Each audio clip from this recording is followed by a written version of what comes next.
Okay, you guys, you're about this close from making me bust out another one, another crazy intro. There hasn't been a trilogy like this on this channel since the Rodan maquette days. As a wise man once said, you guys are gonna make my head explode. What's up, Aridity Man? Back. Welcome to a brand new video, and today we are going to be let's lay it to bed. Let's get all the cards on the table. Let's lay it to bed. What is the deal with Titan Charybdis in the MonsterVerse? Charybdis, Scylla, what's going on? What's canon? What's not? Where does the novelization play into this? Where does the comic play into this? What's going on with the film? What does Drew Edward Johnson have to say? Well, let's get into it all. Let me just try and make it as clear as possible. Let's jump into it.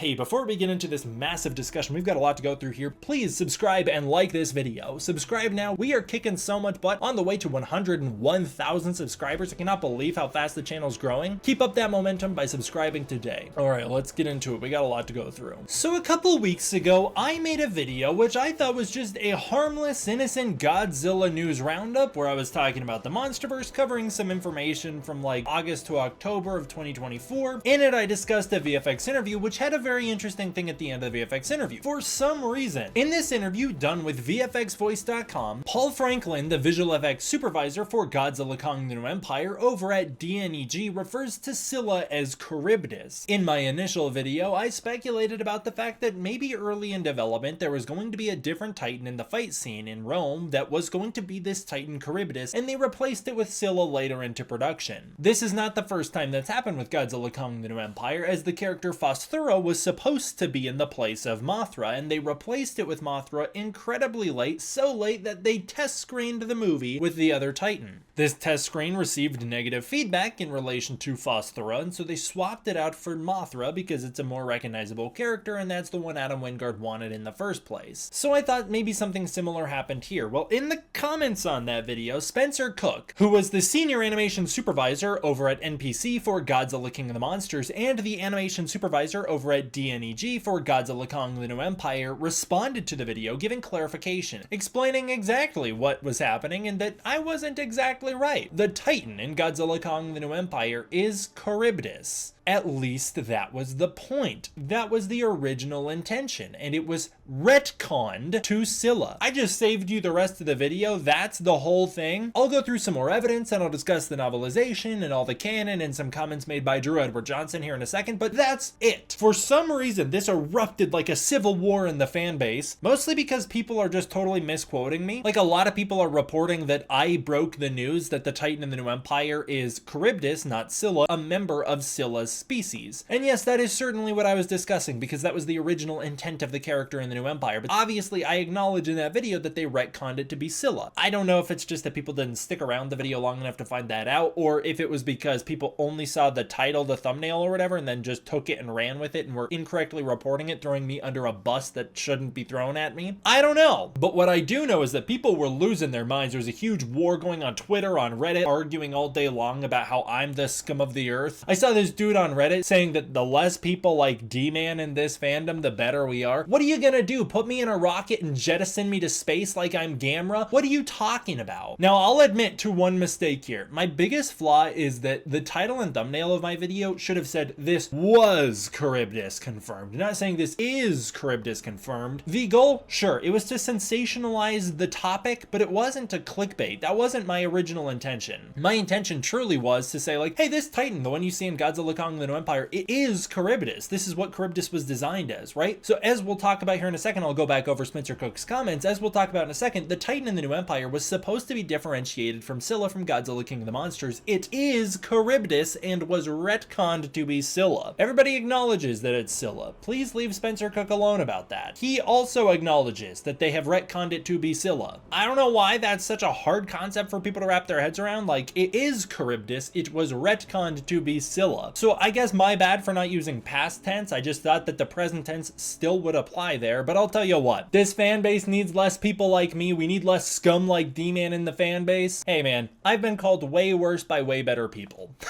I'm gonna run you through everything really quickly so you have all of the context in the world and you are all up to date. So in that VFX voice interview, Paul Franklin, the visual effects supervisor on Godzilla Kong: The New Empire over at DNEG, one of the VFX studios who worked on the movie, the VFX studio who specifically handled the Rome sequences in the movie, explained that Godzilla fights the Titan Charybdis in Rome at the start of the New Empire. Wingard specifically wanted to amp up Charybdis' design as it had been used in a previous MonsterVerse film, so they made some small changes in the way that they gave it a more vibrant color scheme and some little tiny details to make it different. They also tried to make this creature move in new ways for this film so that it was differentiated from the creature in the previous movie. I then mentioned the connection between Scylla and Charybdis in Greek mythology and how those two characters are very similarly associated with one another, and so that could be a big reason why Charybdis could be related to Scylla in the MonsterVerse, and also how in some tales, and this is another thing people freaked out about because not in the Greek mythology, in some retellings of the Greek mythology, Charybdis is the mother of Scylla, and I mentioned how that could very well be the case for the original intention for this scene. Maybe this monster at the start of the New Empire was supposed to be the mother of Scylla. It was supposed to be the Titan Charybdis. Spencer Cook followed up on that video and left some comments. Let's run through his comments again. He starts out saying, FYI, I worked on all of the Rome sequences and we called it Charybdis through the production. I just assumed Scylla bowed to Godzilla at the end of Godzilla King of the Monsters, and this was a different Titan. So what he's saying is the VFX team, they just assumed that the reason this was a different Titan instead of Scylla is because Scylla bowed to Godzilla, and so Scylla's out of the story. He follows up because I was like, wait, are you saying that it was a different Titan, or are you saying that you assumed it was a different Titan? He followed up to explain, saying, hi, I'm doing fine. Hope you are too. It's called Charybdis in the script as well. They're two different Titans. Scylla and Charybdis have always been paired together in Greek mythology. They're obstacles for Odysseus to steer his ship through. I believe it's where the phrase between a rock and a hard place comes from, i.e. both are tough choices. The brighter colors on the shell are meant to differentiate it from Scylla, so it is a different Titan. He then follows up to another comment saying, yeah, I think it was cool that Scylla bowed down and accepted Godzilla as the king, but Charybdis made a different choice. Finally, he explains to somebody in the script and during production, it was called Charybdis. It's not referred to by name in the movie, so maybe the comic is canon. In his most recent comics, he acknowledges that he hasn't read the comics and that at some point in the comics, we all know here on this channel that it's Godzilla Kong the Hunted. They explain that it's the Scylla from Godzilla King of the Monsters, therefore retconning it from being Charybdis to being back to Scylla. We are all on the same page here. Well, as this war broke out and evolved beyond just me and into all of you guys on Twitter and whatnot,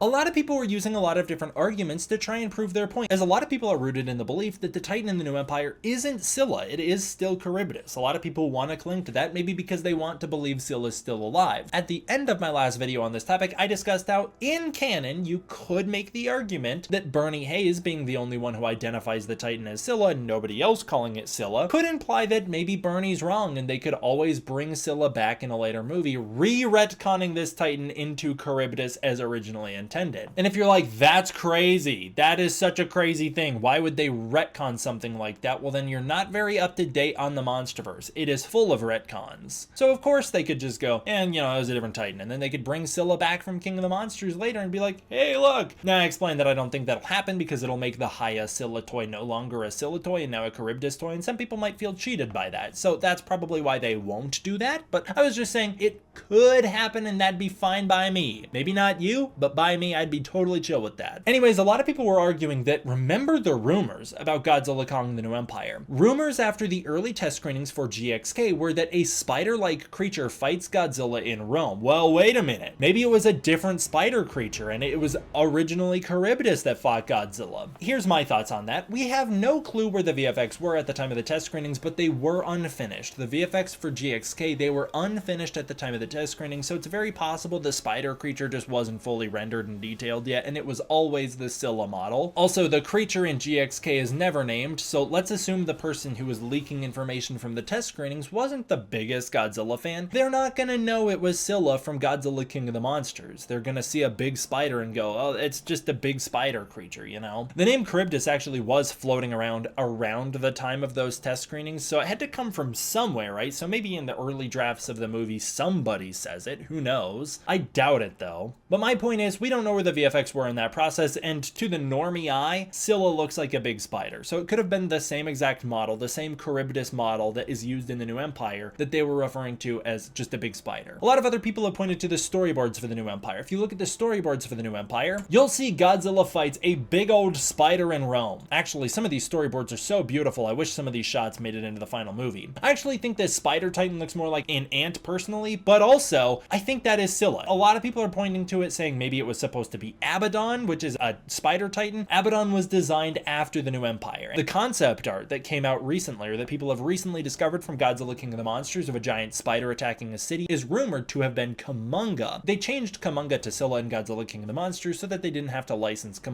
Okay, back to the storyboards here. First of all, if we take a look at the Godzilla King of the Monsters storyboards, Ghidorah kind of looks like an amorphous blob in some of the storyboards, but it's still King Ghidorah. It's still a representation of King Ghidorah. They just don't have time to fully detail the Ghidorah in these storyboards. Same details going on here with Scylla, as this is clearly supposed to be this Scylla Charybdis character. Yes, it sure does look like a generic spider, but if you look close, it's got tentacles coming out of its mouth, and that's obviously the thing that differentiates Scylla from other spider arachnid titans. Scylla's got kind of a shell on her back, and while this thing doesn't necessarily have a shell on its back, it does have the Scylla tentacles coming out of its mouth. So I personally don't think that's a point to either camp, as on the one hand, yeah, it doesn't look exactly like Scylla. Maybe it was supposed to be an even more dramatically different design to differentiate Scylla and Charybdis. Maybe Charybdis wasn't supposed to have the shell. On the other hand, storyboards are abbreviated versions of the character designs so that they can just get the point across of the action and the shots and the momentum of the scene. And so when you abbreviate Scylla's drawing, it turns into a bit more of an arachnid type creature. Well, now people are arguing back and forth. VFX Crews versus Canon. VFX teams are always lying about the canon. They're always so wrong. You have to listen to somebody from Legendary. If it's not somebody from Legendary telling you it, then it's dead wrong. Who do you think the VFX company works for? Obviously, they're working for Legendary when they're working on these movies. They're not just gonna make stuff up off the top of their head for no reason. There's also absolutely no reason that the VFX crew would call it Charybdis unless it was supposed to be a different titan from Scylla, because they have the asset of Scylla carried over from Godzilla King of the Monsters. They just know the thing was Scylla. Obviously, changes had to be made for them to call it Charybdis. Also remember, Spencer Cook worked on Godzilla King of the Monsters, the movie with Scylla. Okay, one big thing I've seen people use is this gotcha argument to say VFX crews are always lying and they're always full of crap. They bring up the fact that this VFX guy talked about how Godzilla and Godzilla vs. Kong kind of died at the end of the movie originally and then was upgraded with this red armor on his back, and that's where that toy leak came from Playmates. And Adam Wingard shot this down, proving that VFX crews are liars. That guy was a liar. That guy wasn't a VFX artist on Godzilla vs. Kong. You can look through the movie's credits, he's nowhere to be seen. You can just look up the guy. He's not a VFX crew worker. He was lying to you to clickbait you. All I know is that Adam Wingard outright denies it, and I'm gonna take Wingard's word on that. Next up, we've got the classic argument, which you can see all over the last video. The Monarch Legacy of Monsters VFX team said that Godzilla's spines were changed in Godzilla 2014 to Godzilla King of the Monsters and in the show Monarch Legacy of Monsters because they were shattered during his fight with the Mutos and not Muto Prime. Where to even begin? First of all, you can't just say like the VFX team. Name a person, please. And in this case, you're referring to an interview that was done with Matt Shackman, the showrunner of Monarch Legacy of Monsters, and also Sean Conrad, the VFX supervisor for Monarch Legacy of Monsters. In this interview, Conrad reveals that the comics inspired the VFX crews for Monarch Legacy of Monsters, implying that they have at least taken a peek at those comics, and they tried to pull some inspiration from them. So they're not using them as canon, they're using them as a point of inspiration to create brand new creatures from, and one of the creatures in a comic appendix, which I wonder which creature they're referring to, it gave them inspiration for one of the titans in Legacy of Monsters. I'm thinking maybe the Ion Dragon was inspired by like Camazotz or something, I'm not totally sure. I don't know exactly what that's referring to, but they say that they had to do this because they weren't allowed to use Toho Kaiju. So that's the first indication that they are at least aware of the comics and they're working for Legendary, and they were not told to follow them as canon. Remember that. Next up, they explain why Godzilla's design changes in the show, and they say they were just simply trying to keep it in line with the films. Godzilla 2014 has one design, Godzilla 2019 has a different, and so the show reflects that. The canon reason that they were explained out Legendary. Where do you think they came up with this from? You think they made it up themselves? You think they just headcanoned it? No. The reason that they were explained is because Godzilla's spines were damaged after the events of Godzilla 2014, and so they regrow differently, like antlers on a deer. If you're like, hey, that's a familiar statement, I remember hearing that Godzilla's spines regrow like antlers on a deer. Well, where do you think you heard that? But Michael Dougherty told you that. That comes from statements made by Michael Dougherty, where he explains that Godzilla undergoes a design change because he's evolution in the flesh and because he was damaged in the events of 2014, and so his spines changed there too. It's also finally explained here that the reason Godzilla sheds the tip of his tail is because it was damaged during his fight with the Muto as well, which is actually a pretty cool information to learn, that's that's why Godzilla's tail changed. So if you want to talk about novelizations being canon and early drafts of scripts, let's bring up the fact that it's directly acknowledged in the Godzilla 2014 novelization and the script for Godzilla 2014. Godzilla's spines take heavy damage from the Mutos. They chip and shatter chunks of his spines off during his fight with the Mutos. That's in the script. It's actually visible in the VFX for Godzilla 2014 as well. If you can watch it in a bright enough ratio, you can see it. Godzilla takes heavy damage and his spines do too in that movie.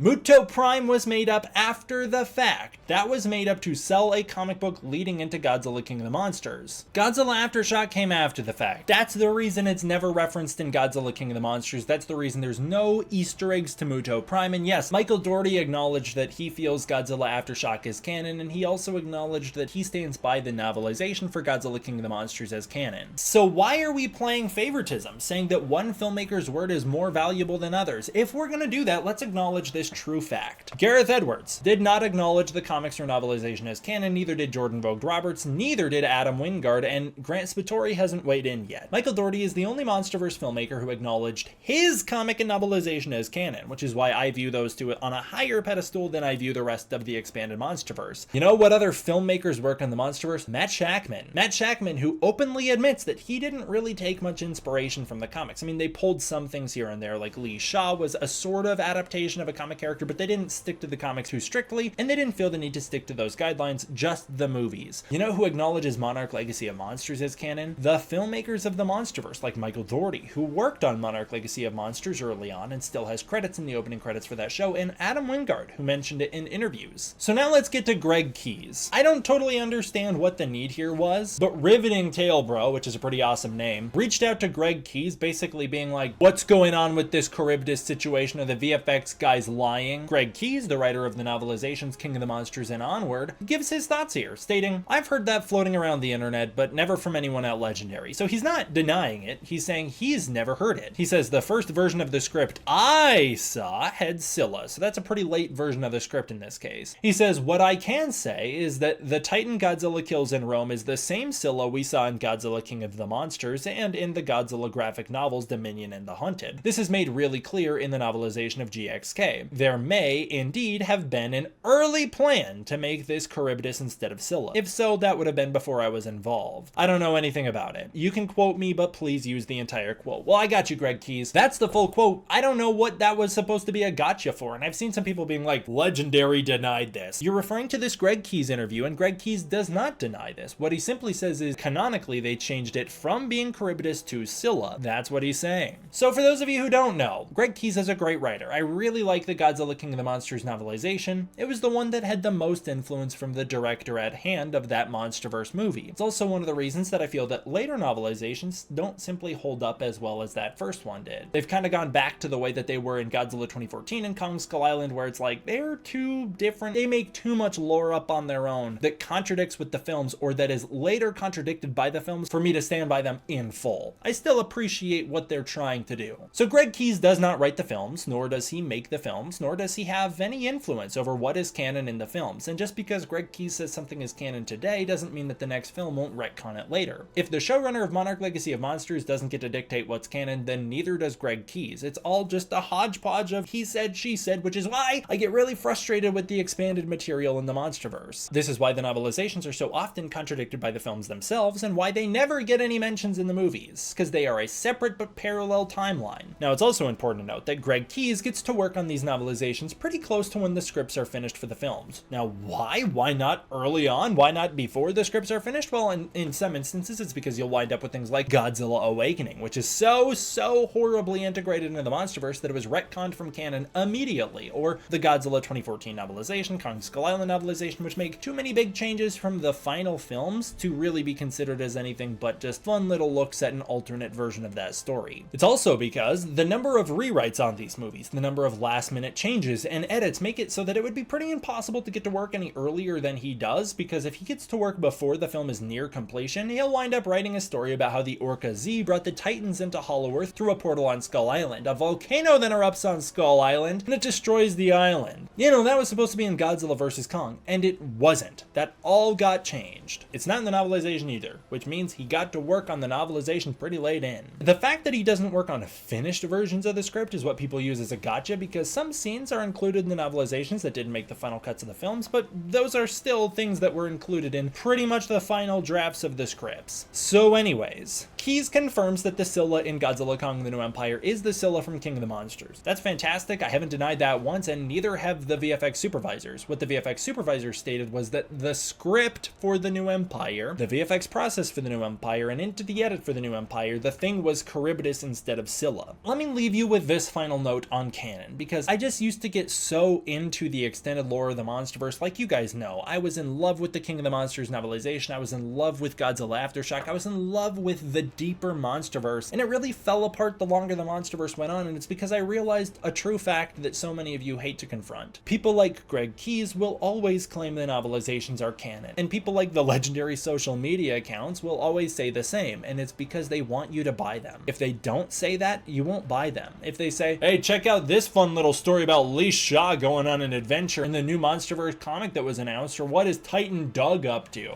By the way, these aren't canon, they don't matter. You're not gonna want to buy them. You're not gonna be interested. Of course they're gonna tell you they're canon, and of course, I think we can appreciate that there is an extended canon to the MonsterVerse. I just don't understand why we can't differentiate between the extended canon and the film canon. The film canon, which includes Monarch Legacy of Monsters, but does not include the Skull Island anime. I don't know why we can't appreciate the difference there. There is such an enormous difference there. If you want to know the real factor, what determines canon, it's money. How much money did the studio put into that project, and how much attention did it get after the fact? That's the real determining factor. The studio puts way too much money in Monarch Legacy of Monsters for it to not be canon. They don't put that money into the comics. I appreciate that there are two MonsterVerses right now. I can at least differentiate between the two, and I can also appreciate that the Scylla in Godzilla X Kong the New Empire is the Scylla from King of the Monsters, regardless of the fact that it's never said in the movie. But the final note I will leave you on is that it is still Charybdis in the movie. Not canonically, I get that they changed it, whatever, but the writing is still on the wall, or in this case, Bernie's notebook, which flashes for just a brief moment in Godzilla Kong the New Empire, and of course it's just made by a production designer who's thrown stuff onto it, and of course nothing really is all that canon that Bernie says. Even Adam Wingard has admitted that Bernie's wrong all the time, blah blah blah. But it clearly reads here, which is stated as the year this movie takes place, I think 2029. Godzilla defeats Charybdis in Rome using nuclear breath. Look, I understand that Bernie's notes aren't really considered canon in the same way that if you look at Madison's notes in Godzilla vs. Kong, it's based on an earlier version of the film where Godzilla is doing all these attacks all over the globe and the Orca Z is being used to lure him around. And that's all obviously changed, which means Madison's notes are really just essentially her writing a little fanfic. And in this case, Bernie's notes are the same. But does that not prove to you that in the script for the New Empire, the Titan that Godzilla fights in Rome was the Titan Charybdis? Definitive proof on screen in the final edit of the movie, it still says in text Charybdis. It's on screen. Godzilla defeats Charybdis in Rome using nuclear breath. That's the Titan he killed in those storyboards. That's the Titan he kills in the movie before they retconned it to being Scylla. And I'm all for them retconning it to be Scylla. It is an inconsequential change that doesn't mean anything in the broader scheme of the MonsterVerse, so I'm all for it. It doesn't mean anything. It wasn't a retcon really, because all that happened is that during production they changed things the same way that I wouldn't say it's a retcon that the Orca Z isn't in Godzilla vs. Kong. It was just the script updated. My point being, that's definitive proof Spencer Cook isn't lying. The VFX supervisors, they don't lie. There's no reason for them to. Sometimes they could be misinformed, but that's not to say they're lying. I can't stand that people call them liars simply because people don't understand the filmmaking process. This is a long discussion and a long roundabout way for me to address all of this and just to say, what are you guys arguing about? There's all the info. Do you want it to be Charybdis? If you want it to be Charybdis, you can believe it in your heart and in your headcanon the same way that I will, because it's fun. But at the end of the day, let's acknowledge that it was Scylla, and let's also acknowledge there are two parallel MonsterVerses. There's the films in Monarch, and then there's all the expanded material, and they can run parallel, and Greg Keyes can stand by his canon, and Legendary can stand by their canon. Meanwhile, the filmmakers will ignore it at every turn. But Tiamat was included in GXK as a carryover because she was supposed to be in early drafts of Godzilla vs. Kong. That's what the concept art of Tiamat was based on. That's what Dope Pope designed Tiamat for. It's why the Tiamat design in New Empire looks more like Dope Pope's concept art rather than the Tiamat from the comics. It's why they don't acknowledge Tiamat from being from the comics, and they don't point out Tiamat and go, oh, it's Tiamat, the Titan that fought Godzilla a few years ago in an underground cavern. They say it's Tiamat, a Titan that was sleeping this whole time. I would love more than probably most people for the comics to be brought into the films in a meaningful way, and for us to see Muto Prime on screen and to get an acknowledgement to the events of Godzilla Aftershock definitively on screen. That would mean so much to me. I don't think that's going to happen. I'm just being a realist. I truly stand by that there are two canon MonsterVerses running alongside each other, and we can use supplementary material to say, hey, this fills in some of the gaps in the films that they'll never address. But to get into a war about what's canon and what's not, I just think it's so ridiculous. It's so goofy. It doesn't matter that much. It's just not that important. And the sooner you can realize that we can admit that there are two parallel stories being told here, and that we can use supplementary material to try and support this one, but this one ultimately is the one that matters, the sooner we can just stop arguing amongst ourselves and have a much more fun time. Let's just have a fun time.